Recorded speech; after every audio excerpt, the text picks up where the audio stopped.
제가 2부 때도 말씀했지만 나이가 먹으니까 자꾸 기력이 쇠해지고 알력이 그 지적인 능력이 자꾸 사라지는데 나이가 먹을수록 발달한 게 하나 있어요. 그게 뭐냐면은 눈치가 발달합니다. 눈치가. 저보고 우리 교인들이 저보고 그래요. 목사님 눈치가 얼마인 줄 아세요? 얼마쯤 되는데 눈치가 99단이에요. 그러더라고요. 저보고. 아니 게 아니라 제가 생각해도 많이 눈치가 발달한 것 같아요. 산보입에 있다 보니까 개중에 몇 분들은 또 그렇게 생각한 분이 있는 것 같아요. 아이고 늙은 목사 또 왔네. 그렇게 생각한 분이 있는 것 같아요. 제가 우리 김 목사님 설교를 들어보면은 아주 열정이 있고 아주 능력이 있고 또 성경적이고 우리 김 목사님 설교는 참 설교 대가인 것 같아요. 설교의 대가 설교 듣다가 오늘은 이 쌀밥만 계속 먹다가 보리밥을 먹거나 콩밥을 먹으면 그 밥을 뭐라고 하는 줄 아세요? 별미라고 그래요. 별미. 자, 옆에 계신 분 인사 합시다. 오늘 별미 먹어요. 시작. 오늘 별미 먹어요. 그래요. 오늘은 별미 먹는 날입니다. 제가 바울교회 있을 때 바울교회에서 제가 2달에 한 번씩 설교로 갑니다. 그런데 지금도 대예배가 1부에서부터 6부까지 있거든요. 바울교회에서는. 그런데 제가 그렇게 은퇴 이후에는 그렇게 못 하고 2부, 3부, 4부만 해요. 근데 2부, 3부, 4부 하기도 모두 힘들더라고. 이제는 은퇴 2년이면 제가 80이 되다 보니까 힘들어요. 근데 2부, 3부 때가 제일 힘들어요. 4부 때는 세 번째는 아주 홀가분해요. 왜냐하면 세 번째 설교는 빨리 집에 가니까 참 좋아요. 여기도 마찬가지예요. 지금 2부, 3부, 1부, 2부 했는데 힘들었어요. 3부는 이제 끝나고 막 집에 가니까 아주 마음이 기쁘고 좋아요. 그러니까 3부 예배 때는 할 얘기도 더 하고 그러니까 아마 좋습니다. 오늘 3부 예배 오신 여러분 1부, 2부 오신 분보다 더 반갑습니다. 근데 또 반갑지 않으니 아멘도 안 하고 말이죠. 자, 오늘 설교 제목 우리 한번 따라서 합시다. 믿는 자여 낙심하지 맙시다. 낙심하지 맙시다. 그 앞에 결코 낙심하지 맙시다. 이렇게 붙였습니다. 제가 왜 따라서 하라고 그러냐면은 여러분 입으로 시인하고 고백하면 머릿속에 뇌 속에 기억력이 오래오래 간답니다. 그러니까 오늘 설교 25분 내지 27분 정도 끝났는데 제가 설교 끝나도 여러분은 그 설교의 이 내용이 머릿속에 길이길이 남아있으면 좋겠어요. 우리 입을 가지고 오신 분 한번 따라서 해보세요. 믿는 자여 결코 낙심하지 맙시다. 제가 신분이 목사입니다. 목사님들도 한번 물어봐요. 김 목사 요즘 살기 어때? 말 말어 힘들어. 그렇게 얘기한 분들이 많더라고요. 또 어떤 사람은 죽고 싶어. 살지 못해 죽지 못해 사는 거야. 그런 얘기들을 많이 해요. 제가 종종 차를 집에 놓고 일부러 하면 전철 한번 타보거든요. 근데 전철 속에서 그 주어지는 얘기를 가만히 들어보면요. 아주 기가 막혀서 많이 들어요. 야, 나 죽고 싶어. 자살하고 싶어. 다 사람 쏴 죽이고 다 죽이고 싶어. 절망적인 소리를 들어요. 예. 그런가 하면 야, 나 참 행복하다. 살기 좋아. 너무너무 좋아. 이렇게 기분 좋게 대화하는 소리를 거의 듣기가 힘들어졌습니다. 오고 가는 대화를 들어오면 그 현실을 알 수가 있어요. 절망적이고 또 비관적이고 그래서 낙심하고 좌절하고 그렇습니다. 그러나 우리는 믿음을 가진 자는 사는 방법이 세상 사람과 달라야 합니다. 우리는 목적이 달라야 합니다. 결코 우리는 어떤 상황에 처해도 위기에 처해도 결코 낙심하지 말아야 합니다. 제가 한 사람 이력서를 소개해 볼게요. 여기 강남 사무실은 수준 높은 지역이라 딱 가마 재치 있게 그 사람이구만 하고 여러분이 아마 누군지 금세 바로 짐작하겠지만은 한번 그분의 이력서를 한번 소개해 볼게요. 이 사람은 유난히 아주 집이 가난했습니다. 그래서 학교는 초등학교 1학년만 다니고 중퇴했어요. 그러나 간신히 1년 공부하니까 이 글자를 익히게 되어서 열심히 독학을 해서 훗날 변호사가 되기도 했습니다. 그러나 이분은 남들처럼 좀 여유있게 잘 살고 싶어서 31살에 사업을 시작했습니다. 그런데 사업의 경험이 없는 이 사람은 쫄딱 망했습니다. 요즘 말하면 한국말로 알거지가 되고 말았습니다. 자, 32살에 입법위원회에 출마했습니다. 낙선했습니다. 자, 35살에 목숨을 줄 만큼 끔찍히 사랑하던 애인이 갑작스럽게 그만 병들어 죽었습니다. 자, 36살에 그렇게 끔찍한 애인이 죽으니까 세상에 다 비관적으로 살 소망이 끊어져서 신경쇠약에 걸리게 되어서 결국은 자살을 하려고 시도했지만 자살 실패했습니다. 자, 38살에 당 대표에 출마했습니다. 낙선했습니다. 또 당의 선거위원회에 출마했습니다. 40살에 또 낙선했습니다. 자, 3년 뒤에 하원 의원에 출마했습니다. 또 낙선했습니다. 자, 7년 후에 50살에 상원 의원에 출마했습니다. 또 낙선했습니다. 자, 56살에 부통령에 출마했습니다. 그런데 또 낙선했습니다. 자, 58살 2년 후에 다시 사원 의원에 도전했습니다. 그런데 또 낙선했습니다. 4년 뒤 62살에 대통령에 출마했습니다. 그런데 당선됐습니다. 27번 실패했는데 28번째 성공해서 미국 역사상 최고의 존경받는 가장 국민들에게 그분의 삶을 본받은 훌륭한 대통령이 되었습니다. 자, 이분이 누구이십니까? 예, 역시 수준 높은 지역이라 다르네요. 어떤 사람은 김정일 그런 사람도 있어요. 에이브람 링컨입니다.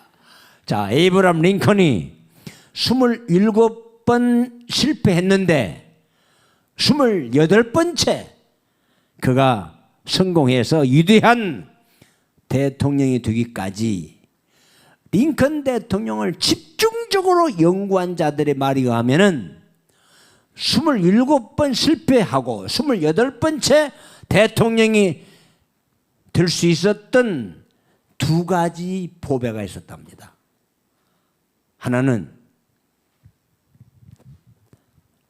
링컨 대통령의 그 어머니 낸시라는 여사입니다. 그 낸시라는 여사는 독실한 기독교인이었어요. 그는 집안이 너무 가난하긴 했지만은 그가 죽을 때에 그 아들을 불러놓고 이렇게 얘기했습니다. 링컨아, 너에게 넘겨줄 재산은 이 성경 한 권밖에 없구나. 그러면서 낡은 성경을 주면서 이렇게 말했습니다. 링컨아, 이 성경이 너를 지켜줄 것이다. 어려움을 당하고 유기를 당하고 그럴 때마다 낙심하지 말고 이 성경 말씀을 묵상하고 기도하면서 지혜롭게 잘 하루하루를 멋있게 살아가기를 바란다 하고 운명했어요. 그게 링컨 대통령의 어머니 낸시 여사의 최후의 유언의 말입니다. 자, 또 한 사람이 있어요. 두 번째 보배가 있는데 링컨이 초등학교 1학년 다녔을 때 담임 선생님이었던 그레함 선생님이 있습니다. 그레함. 이 그레엄 선생님은 27살 때 교사가 되어서 55살까지 봉직하면서 남다르게 이분은 한 번 자기가 담임을 맡았던 학생들은 끝까지 멘토링하면서 충고도 해주고 또 용기도 주고 찾아가서 위로해도 주고 그런 아주 어진 선생님이었어요. 링컨은 비록 1학년밖에 안 다녔지만 계속 만나고 찾아와서 격려해주고 위로해주고 희망을 주고 그렇게 어드바이스 해주는 좋은 선생님이었습니다.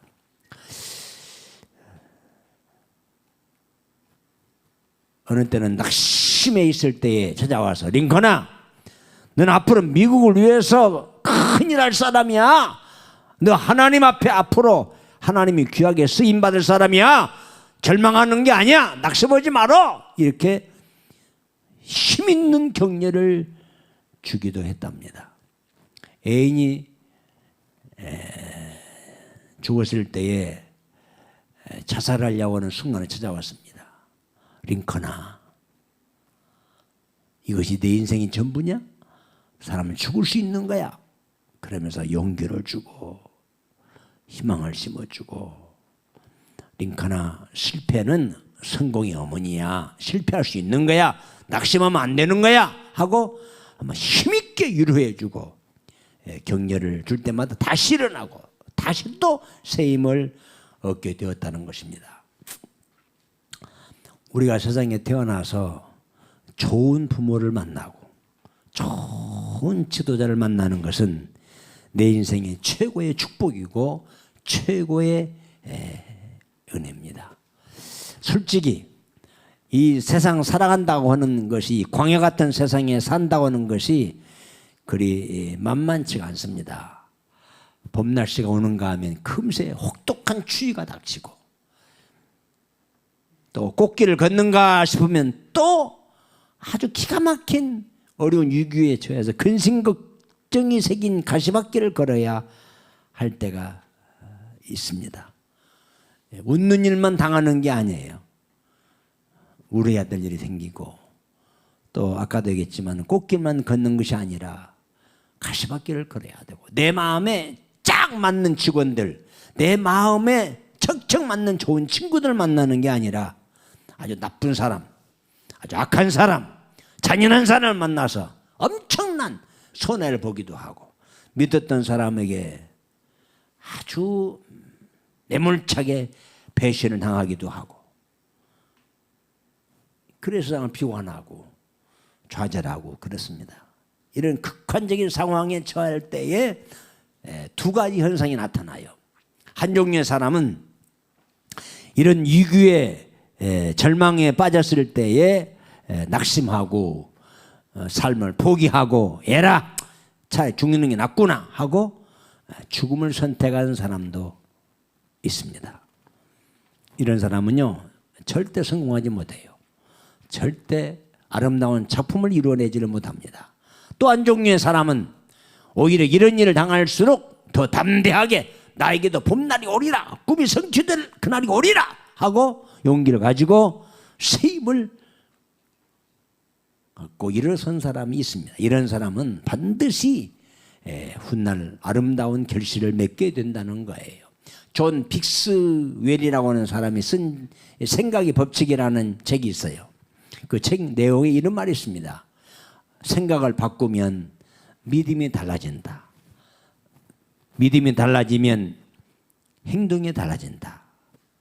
행동이 달라지면 인생이 달라진다. 그랬습니다. 인생이 달라지고 행동이 달라지고 믿음이 달라지는 것은 생각 차이라는 거예요. 그렇다면 오늘 본문에 있는 말씀대로, 그렇다면 우리 신앙인들이 하나님을 아버지 이렇게 믿는 사람들이, 믿는 자가 왜 낙심하지 말고 살아야 될까? 자, 여러 가지 이유가 있습니다. 저는 오늘 세 가지로 교훈해 드립니다. 첫째, 우리 믿음을 가진 사람들이 낙심하고 좌절하고 삶을 포기하는 것은 하나님 앞에 죄가 되는 거예요. 성경에 낙심하지 말란 말이 360번 기록되었습니다. 360번. 그러면 거의 하루에 한 번씩 집 앞에 출근할 때에 오늘 낙심하지 말자. 그러고 하루 일과를 출발하는 거예요. 그런데 낙심하지 말라 했는데도 낙심하고 좌절하고 하는 것은 하나님을 불신하는 죄를 짓게 되는 것입니다. 또한 우리가 살면서 한숨 쉬고 낙심하고 좌절하는 것은 전혀 삶에 도움이 안 돼요. 아무리 유익이 없어요. 부부간에 1시간 앉아서 서로 눈물을 흘리며 단식하며 낙심해 보세요. 무슨 도움이 되나? 아무런 도움을 주지를 못합니다. 요즘 대한민국에 OECD 나라 중에서 10년째 연속 계속 부끄러운 순위가 있습니다. 자살률 1위입니다. 자살률 1위. 자, 하루에 몇 명씩 죽은 줄 아세요? 34분 만에 한 사람이 죽어요. 왜 죽어요? 낙심하고 좌절하고 절망하고 그래서 자살하는 거예요. 아주 부끄러운 일이 아닐 수 없습니다. 여러분, 제가 부탁합니다. 저는 바울교회에 있으면서 자살하지 말라고 얼마나 강조했는지 제가 한 달에 한 번씩은 내가 왜 자살하지 말라고 강조하지 마십니까? 계속 믿는 사람들이 주위에 목사가 죽고 장로가 죽고 막 그래요. 툭 하면 자살하고 그래요. 여러분, 제가 자살하지 말아야 될 이유를 말씀드릴게요.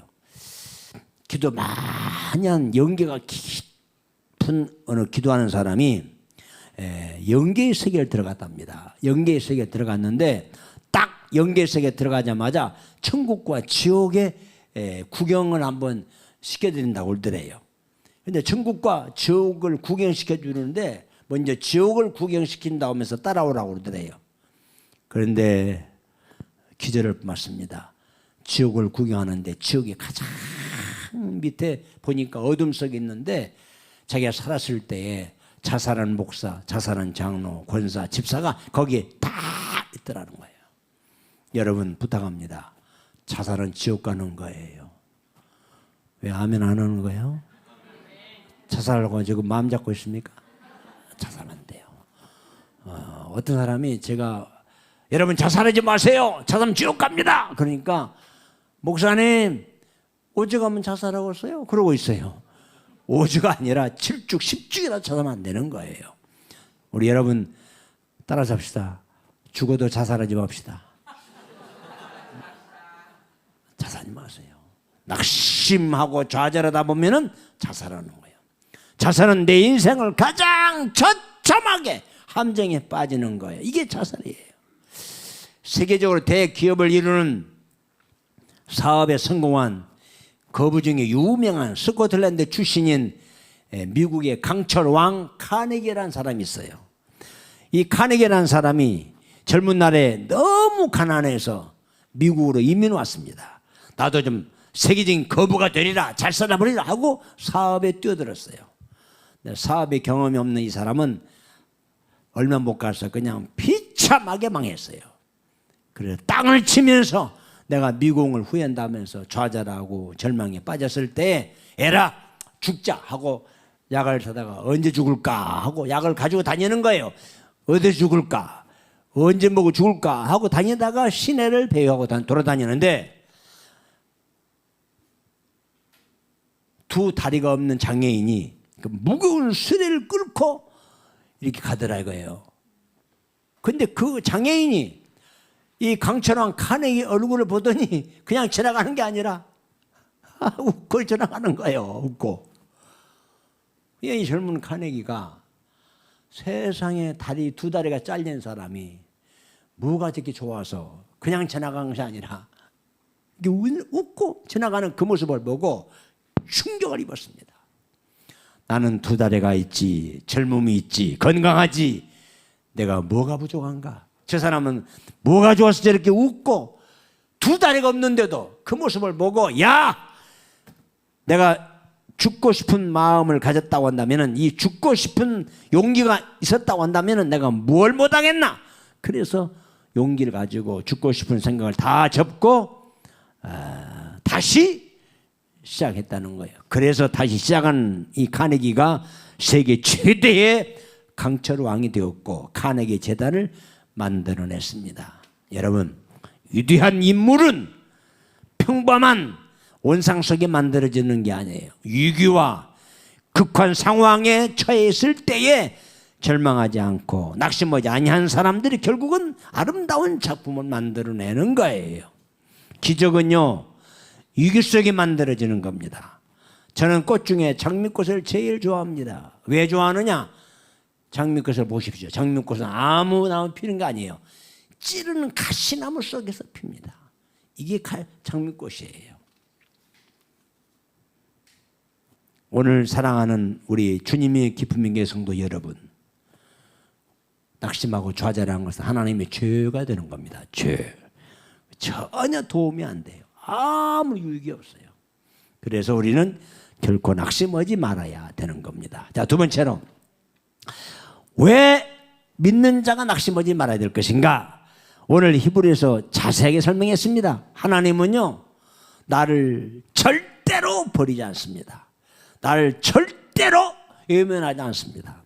모른 척하지 않습니다. 만약 택한 여러분들이 바른 길로 가지 못했을 때, 삐뚤어진 길로 갔을 때는 하나님이 모른 척하지 않아요.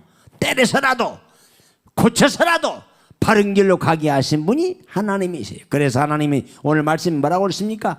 징벌받을 때에 낙심하지 말라. 왜? 사랑하는 자에게 징계하시는 하나님이시라 그랬습니다. 제가 시내 거리를 걷는데 못 볼 걸 봤습니다. 못 볼 것을. 초등학교 5학년, 6학년쯤 학생들이 한 서너 명이 보라는 듯이 막 담배를 막 보고 피우고 막 그냥 욕설을 하고 있더라고요. 야 임마! 담배 피지 마 임마! 네, 그 소리 하고 싶어도 못하고 그냥 지나갔어요. 왜 그랬을까? 행인아 따라와서 나 후전을 펼까 봐서. 그것이 아니라 내 자식이 아니기 때문에 그러는 거예요. 나와 상관이 없기 때문에 그러는 겁니다. 담배를 피든 연애를 하든 뭔 상관입니까? 그런데 하나님은 만약에 믿는 자가 징계가 없으면 사생자요, 하나님 아들이 아니다 그랬어요. 왜 이런 고통이 나에게 오는 것인가?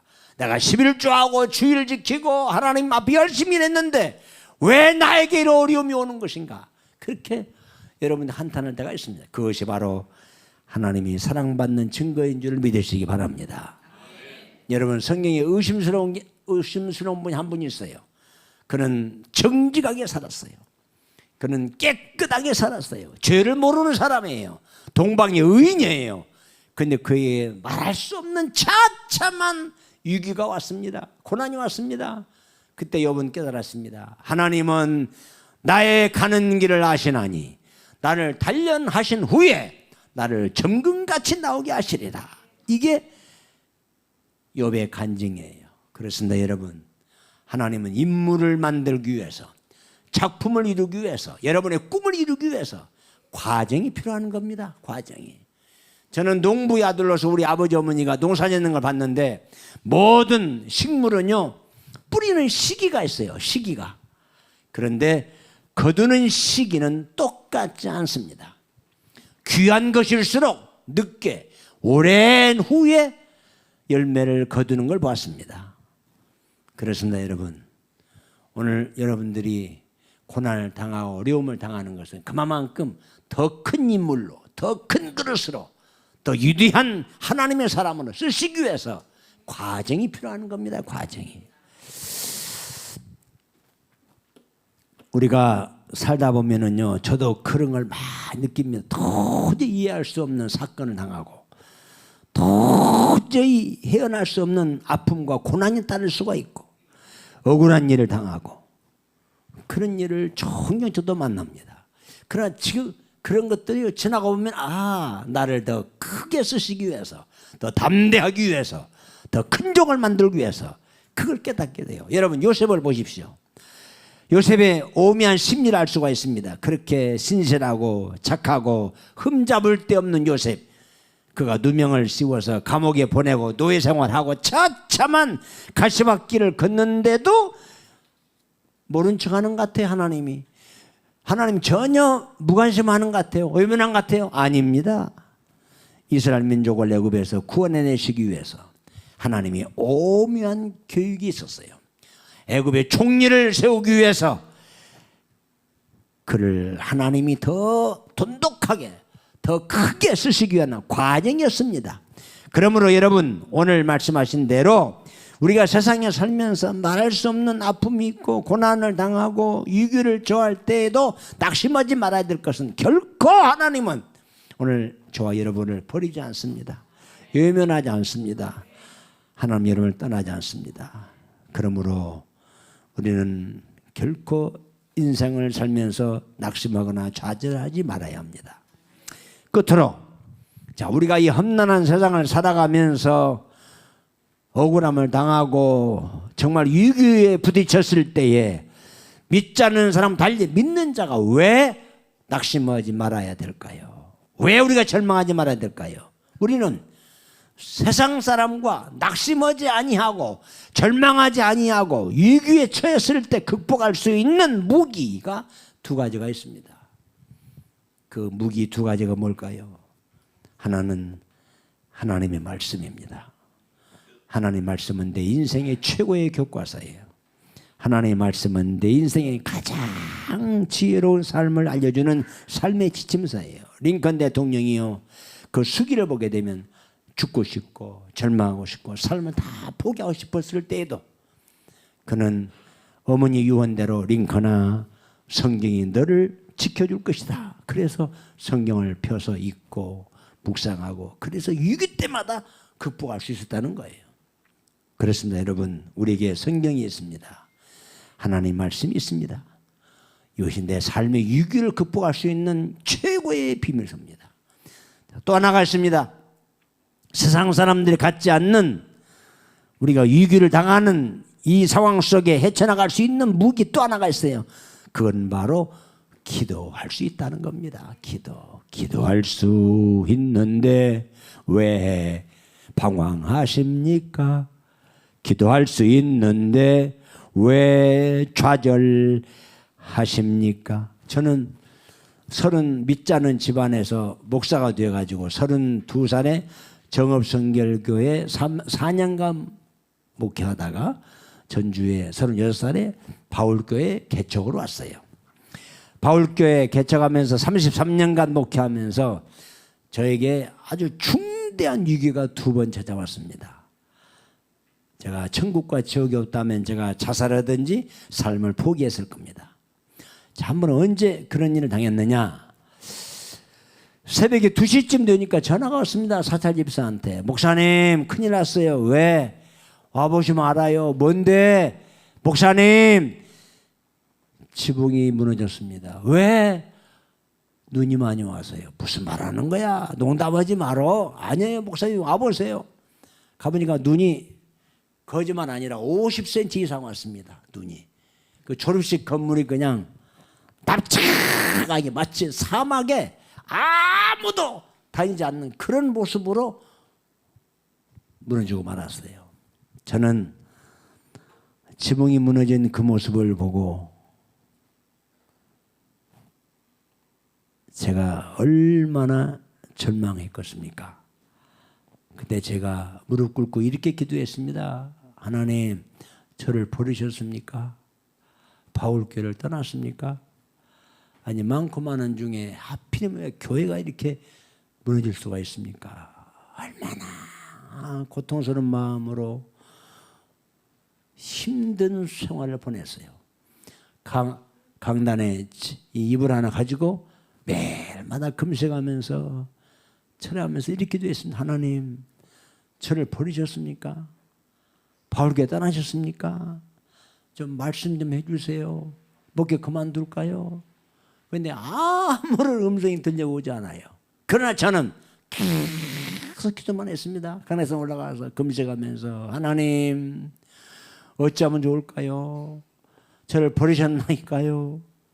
바울교회 떠나셨습니까? 내가 이렇게 자연스럽게 이렇게 여러분 앞에 설교하지만 그 심정은요, 누구도 이해 못합니다. 그런데 오랫도록 기도했지만은 지나간 사람들이 원목사 저주받았네, 교회가 막 개척해서 막 부흥되고 막 그러더만 이게 망했네, 끝났네, 다 그러고 막 비웃고 조소하고 저주하고 합니다. 그런데 저는 말없이 강단에 올라가서 기도만 했어요. 하나님, 어쩌면 좋을까요? 살려주세요. 그런데 놀라운 기적이 일어났어요. 그 당시 우리 교회가 450명이 모였습니다. 출석교인이. 그런데 450명 한 사람도 흐트러지지 않았어요. 다른 교회로 가지 않았습니다. 다 교회를 지켰습니다. 그래서 잘 어려움 없이 교회를 극복해냈어요. 저는 얼마나 감사한지요. 거의 그렇게 되면 교회는 다 떠나거든요. 다 목사 저주받았네, 바울교회 하나님 떠났네.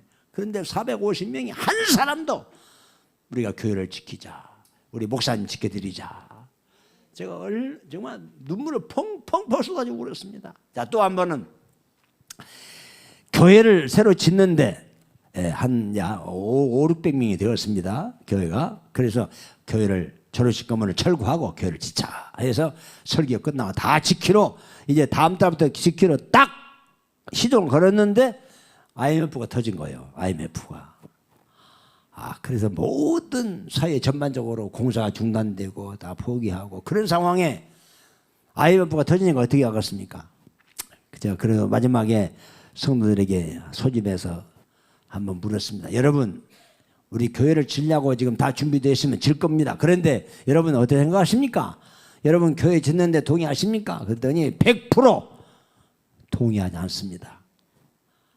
교회 지면 안 됩니다. 다 그렇게 얘기했습니다. 다 동의하지 않았습니다. 심지어는 비웃고 조소하고 비난하고 믿었던 사람들이 교회를 한 사람씩 떠나더라고요. 그런가 하면 건축할 수 있도록 어느 정도 3분의 1이나 반절이나 돈이 준비되어 있는 것도 아닙니다. 전혀 준비되어 땅만 가지고 있습니다. 땅만. 교인들이 헌금할 수 있는, 거금할 수 있는 부자 교인도 없었습니다. 다른 이웃교회 총회 지방에서 목사 교회 지면 10억 해줄게, 5억 해줄게, 그런 보장받는 일도 없습니다.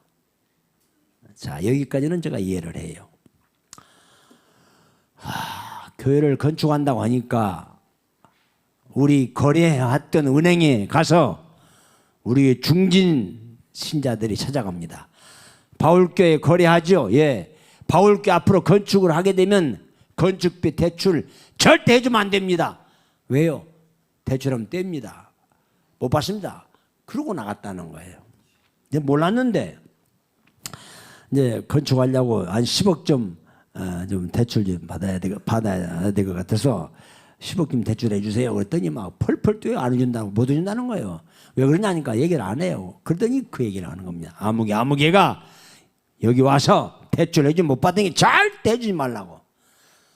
와, 그때 제가요 피를 토하는 심정이었습니다. 여러분은 그냥 어떻게 생각하는지 모르지만 저는 목사로서, 담임 목사로서 세상에 나가려면 그냥 나가지 은행에 가서 말이죠 그런 얘기를 하고 꼭 나가야 되느냐 이거요. 와, 하늘이 그냥 새까만 먹구름이 낀 것처럼 답답했습니다. 그러던 중에 강례상에서 기도하면서 성경을 읽었습니다. 쭉 성경 읽다가 학개서 1장 7절이 딱 눈에 뵈겠습니다. 학개서 1장 7절. 너희는 산에 올라가서 나의 나무를 베어다가 나의 전을 건축하라. 그리하면 나 여호와가 기뻐하겠고 영광을 받으리라. 그 말씀이 내 가슴에 딱 꽂히는 거예요. 제가 그래서 기도하기 시작했습니다. 하나님, 건축을 할까요 말까요? 하지 마라. 그렇게 응답이 오면 참 좋겠어요. 건축해라. 그런 응답이 오면 얼마나 좋겠습니까? 그런데 오랫도록 일주일, 열흘, 한 달 가까이 기도하는데 아무 응답이 안 옵니다. 그래서 저는 기도했습니다. 하나님, IMF가 왔습니다. 건축할까요 말까요? 교인들은 자꾸 떠납니다. 할까요 말까요? 하는데 새벽 한 2시쯤인가 제 귓가에 세미한 음성이 들려옵니다. 사랑하는 종아, 너는 사람을 의지하려느냐 아니면 나 여호와를 의지하려느냐? 그때 금성이만 들려오는 거예요. 하나님, 내가 사람을 의지합니까? 사람은요, 변덕 떨고요, 배신하고요, 사람은 못 믿어요. 사람은 사랑의 대상이지 의지 대상이 아니더라고요. 그러나 저는 오직 하나님만 믿습니다. 막 소리 지르고 기도했는데 딱 그 기도가 끝난 이후에 내 온몸이 그냥 그 표현할 수 없을 만큼 그 기쁨이 충만한 느낌이 왔어요. 마침 여러분들 이걸 생각하면 됩니다. 여러분 더위에 막 열심히 운동하고 왔다가 샤워장에 샤워 딱 하면 기분이 좋아요, 안 좋아요? 안 해본 사람 모르지? 해봐요. 그 기분이 1000배 이상으로 그 기쁨이 얼마나 기쁨이 오는지, 아, 이 응답이구나. 하나님 의지하면 되었구나. 그래서 금요일날 그 응답을 받고 이틀 후에 대예배 때 가서 여러분 바울교회 건축합니다. 그렇게 막 선포했습니다. 그랬더니 한 사람도 아멘을 안 해요. 속으로 그런 것 같아요. 웃기네, 웃겨. 그런 것 같아요. 그러나 저는 단호하게 하나님을 믿고 시작했습니다. 그런데 건축을 딱 시작하면서부터 크고 작은 기적이 막 일어나기 시작했어요. 전혀 모르던 장로님이, 우리 안단 장로님이 저를 만나자고 해서 사무실에 왔더니 현금 5천만 원을 딱 싸가지고 와서 목사님, 이거 얼마 안 됩니다. 힘이 되어주기를 바랍니다. 얼마 안 되기는요, 5천만 원 적은 돈입니까?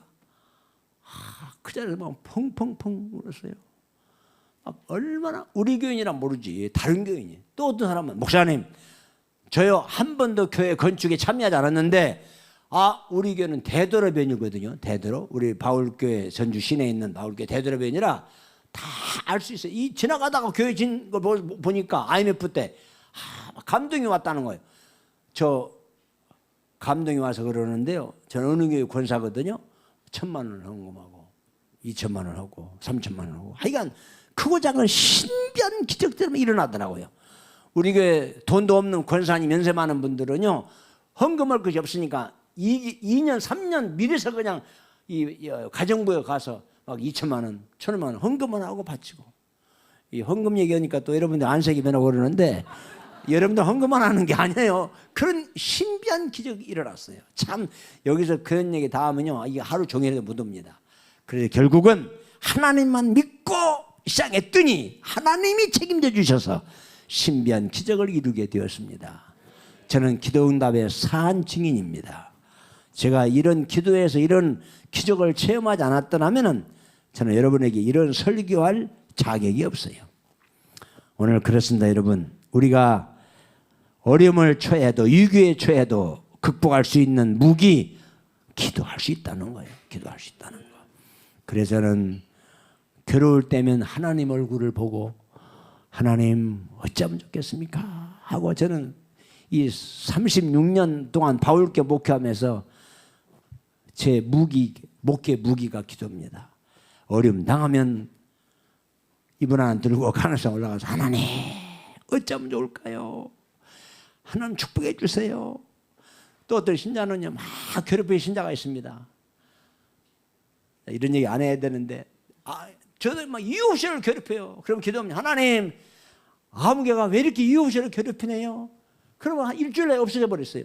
보니까 나가버렸다는 거예요. 그런 크고 작은 그런 기적들이 하여간 우리 예수 믿는 믿음의 사람들만 가지고 있는 비밀이에요. 그런 기적은 어디서 오는 건가? 기도에서만 오는 거예요. 기도에서만.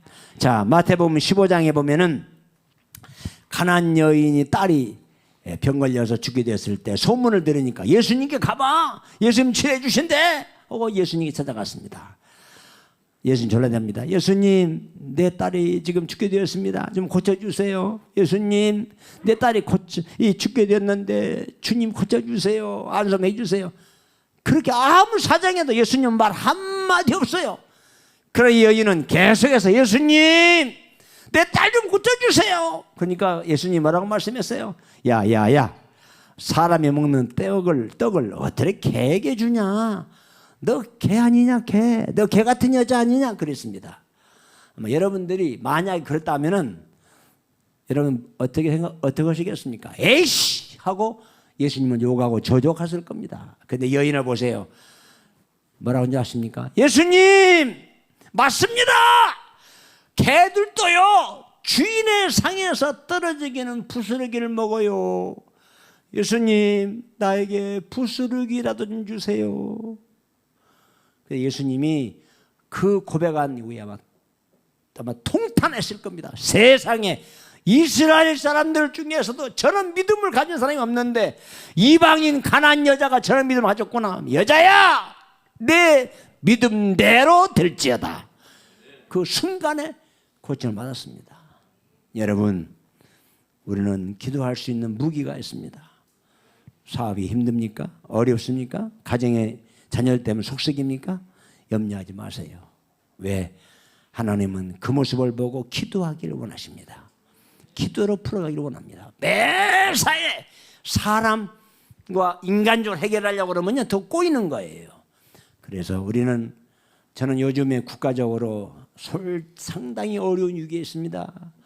가정적으로 개인적으로 저는 그런 마음을 가지고 기도합니다. 이 또한 지나가리라.